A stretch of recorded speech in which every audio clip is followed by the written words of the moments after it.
السلام علیکم ورحمۃ اللہ وبرکاتہ۔ بسم اللہ الرحمن الرحیم۔ آج ہم دیکھیں گے رمضان میں جن کاموں سے خصوصی اجتناب کرنا چاہیے۔ اللہ رب العزت بہت کریم ہے۔ اس نے روزے میں کھانے پینے اور خواہشات سے روک کر انسان کو یہ شعور دلایا ہے کہ دیکھو، اگر میں تمہیں روکوں تو تم اپنی ضروریات سے رک سکتے ہو، اور ایسے ہی تمہیں میرے حکم سے برائیوں سے رکنا ہے۔ روزہ انسان کو تقویٰ سکھاتا ہے، اور تقویٰ کیا ہے؟ یہ کہ تیرا مولا تجھے وہاں نہ دیکھے جہاں سے اس نے تجھے روکا ہے۔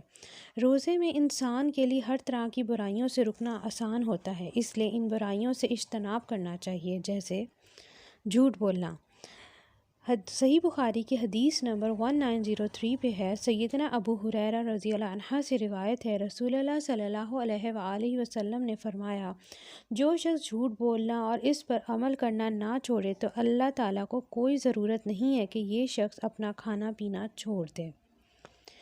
دوسرا، دل لگی کی باتیں کرنا، شور و غل کرنا، لڑائی جھگڑا کرنا اور گالیاں دینا۔ صحیح بخاری کی حدیث نمبر 1904 پہ ہے، سیدنا ابو ہریرہ رضی اللہ عنہ سے روایت ہے، رسول اللہ صلی اللہ علیہ وآلہ وسلم نے فرمایا، جب تم میں سے کسی کا روزہ ہو تو نہ دل لگی کی باتیں کرے، نہ شور و غل کرے۔ اگر کوئی اسے گالی گلوچ کرے یا اس سے لڑے تو کہہ دے کہ میں تو روزے دار ہوں۔ اب دیکھیں گے مظلوم کی آہ سے بچنا۔ مسلمان کو کسی مسلمان سے زیادتی نہیں کرنی۔ سیدنا جابر رضی اللہ عنہ فرماتے ہیں کہ میں نے نبی کریم صلی اللہ علیہ وآلہ وسلم سے سنا، آپ صلی اللہ علیہ وآلہ وسلم فرما رہے تھے، مسلمان وہ ہے جس کی زبان اور ہاتھ سے مسلمان محفوظ رہیں۔ یہ حدیث ہے صحیح مسلم کی 162۔ تو اب تک ہم نے دیکھا کہ ہمیں روزے میں 3 کاموں سے اجتناب کرنا ہے: جھوٹ بولنا، دل لگی کی باتیں کرنا، کوئی آپ سے لڑائی جھگڑا کرے تو آپ اس کو کہہ دیں کہ آپ روزے دار ہیں، گالیاں دینا، شور و غل کر کے دوسروں کو پریشان کرنا، اور کسی مظلوم کی آہ سے بچنا۔ اب ہم دیکھیں گے بغض رکھنا۔ دل کی بستی اللہ رب العزت کی بستی ہے، ہمارے دل میں ہمارا رب بستا ہے، اس بستی کو رب تعالیٰ نے پاک پیدا کیا ہے، اسے پاک رکھنا ہے ہماری ذمہ داری ہے۔ اپنے دل کو پاک رکھنا بھی ہماری اپنی ہی ذمہ داری ہے۔ جس وقت دل ناپاک ہو جاتا ہے تو پورا انسان اس ناپاکی کی لپیٹ میں آ جاتا ہے۔ دل کی ناپاکی کی وجہ سے انسان کے اعمال برباد ہو جاتے ہیں، اور انسان اللہ رب العزت کی رحمت اور مغفرت سے محروم ہو جاتا ہے۔ اس لیے ضروری ہے کہ دلوں کو پاک رکھنے کے لیے تعلقات کو پاک رکھیں، اور اپنے قطع رحمی سے بچیں اور بغض سے بچیں۔ بغض کی وجہ سے قطع تعلقی ہوتی ہے، اور ترک تعلق بڑا جرم ہے۔ مسند احمد کی حدیث نمبر 1519 پہ ہے۔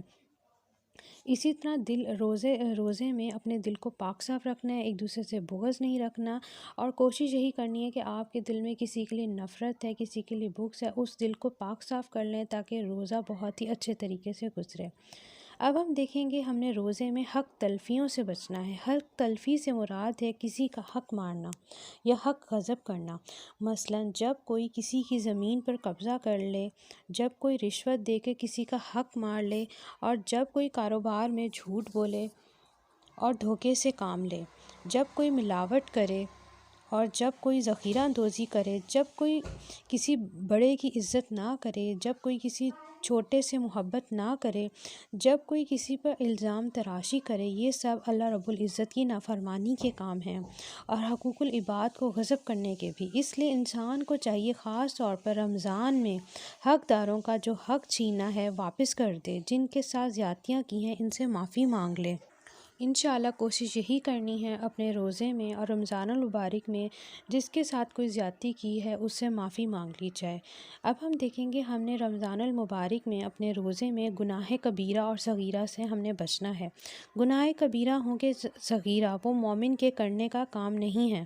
ان گناہوں کے برے اثرات انسان پر مرتب ہوتے ہیں، انسان کی فطرت مسخ ہو جاتی ہے، انسان دنیا اور آخرت کا خسارہ مول لے لیتا ہے۔ ان سے ہمیشہ ہی اجتناب کرنا چاہیے۔ مگر خاص طور پہ رمضان میں ان سے بچنے کی بھرپور کوشش کرنی چاہیے۔ یہ گناہ زبان سے متعلق ہوں یا دل سے متعلق ہوں یا آنکھوں سے متعلق ہوں یا آپ کے کانوں سے متعلق ہوں، ہاتھوں کا ہو یا پاؤں کا، ہر جگہ اپنی احتیاط ضروری کرنی ہے۔ یہی روزے کا مقصد ہے کہ اپنے آپ کو گناہوں سے بچا لیں۔ انشاءاللہ ہم نے تمام چھوٹے بڑے گناہوں سے کوشش کرنی ہے، اپنے روزے کو بہت ہی اچھے طریقے سے گزارنا ہے۔ جہاں جہاں سے کوشش ہو، ہمارے ہاتھوں سے کوئی گناہ ہوتا ہے، ہماری آنکھوں سے ہوتا ہے، ہمارے پاؤں سے ہوتا ہے، ہمارے دل سے ہوتا ہے، ہمارے دماغ سے ہوتا ہے، ہم نے ان گناہوں سے بچنے کی بھرپور کوشش کرنی ہے۔ السلام علیکم۔